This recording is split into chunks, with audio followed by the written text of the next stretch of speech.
Afternoon, welcome to my channel S ব্লগে। নতুন একটি ব্লগে তোমাদের সকলকে স্বাগত। আশা করি তোমরা সবাই ভালো আছো, আমিও ভালো আছি। তাহলে চলো আজকের ব্লগটা এখান থেকে স্টার্ট করা যাক।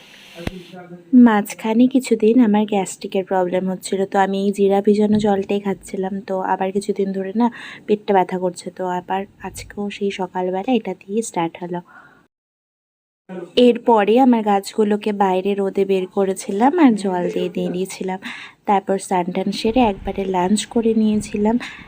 লাঞ্চ সেরে আজকে পড়তে বসেছিলাম। আমাদের যে চাইল্ড সাইকোলজির সাবজেক্টটা আছে, তো সেইগুলোর কতগুলো নোটস করা ছিল, তো ওইগুলোই আজকে একটু রিভাইজ দিয়ে দিচ্ছি। আজকে জানি না কি হয়েছে, আমার মনটাই না ভালো লাগছে না।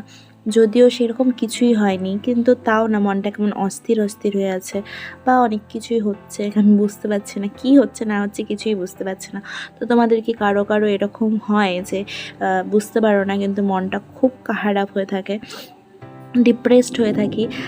যেহেতু আমি ডেইলি ব্লগ করা স্টার্ট করেছি, তো তোমাদের সাথে কথা বলতে আসবো না, তোমাদের সাথে দেখা করব না, এমনটা তো হতে পারে না। সে যতই যাই হয়ে যাক না কেন, মন খারাপ থাকুক না কেন, তো অনেকবার আজকে চেষ্টা করছি না মনটাকে একটু ঠিক করে সব কিছু ঠিকঠাকভাবে দেখানোর, যা যা ভাবছিলাম সেইগুলো তোমাদের সাথে শেয়ার করার, কিন্তু না কিছুতেই কিছু করতে পারছি, কিছুতেই কিছু হচ্ছে না।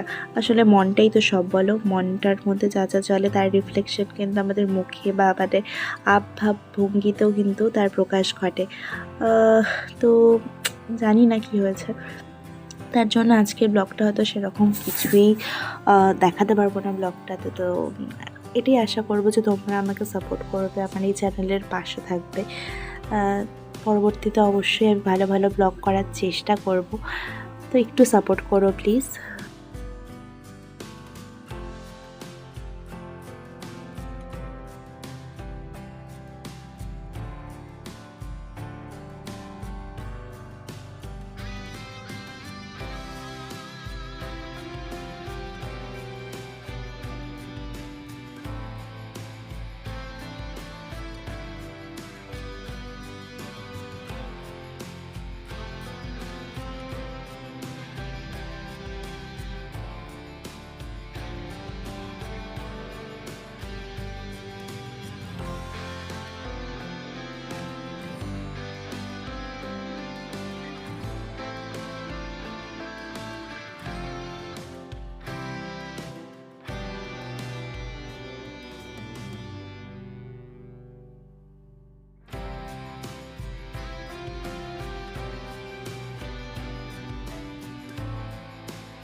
তারপর একটু শুয়েছিলাম, কিন্তু ঘুমও আসছিল না। পরে পড়াতে চলে গিয়েছিলাম।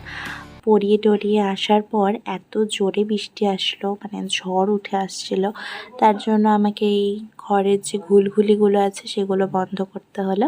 তারপর সেই তোমাদের যে জানলাটা দেখিয়েছিলাম, যেটা দিয়ে আমাদের মাঠ দেখা যায়, তো ওই জানলার পাশে এসে দাঁড়িয়েছিলাম, কারণ ভালো লাগছিল। বৃষ্টি হচ্ছিল, চারিদিকে একদম অন্ধকার ছিল, লোডশেডিং হয়ে গেছিলো। তো দেখো আজকে কেন জানি না মনটার মধ্যেই প্রকৃতিটাও হয়ে আছে, মানে মনের রিফ্লেকশন যেন প্রকৃতি হচ্ছে, কিন্তু প্রকৃতিতে তো বৃষ্টি নামলেও হয়, কিন্তু আকাশে তো মেঘ জমলে বৃষ্টি হয়, আমাদের তো আর সেটা সবসময় হয় না, তাই না? যদিও আজকের ব্লগটিতে সেরকম কিছুই নেই, তাও যদি তোমাদের কিছু ভালো লেগে থাকে অবশ্যই লাইক কমেন্ট শেয়ার করো, আর আমার চ্যানেলে নতুন হলে অবশ্যই চ্যানেলটি সাবস্ক্রাইব করে দিও। তাহলে চলো, সবাই ভালো থেকো, সুস্থ থেকো, দেখা হচ্ছে কালকের ব্লগে। আশা করবো কালকের ব্লগটা একটু ভালো মতো তোমাদের সাথে প্রেজেন্ট করার।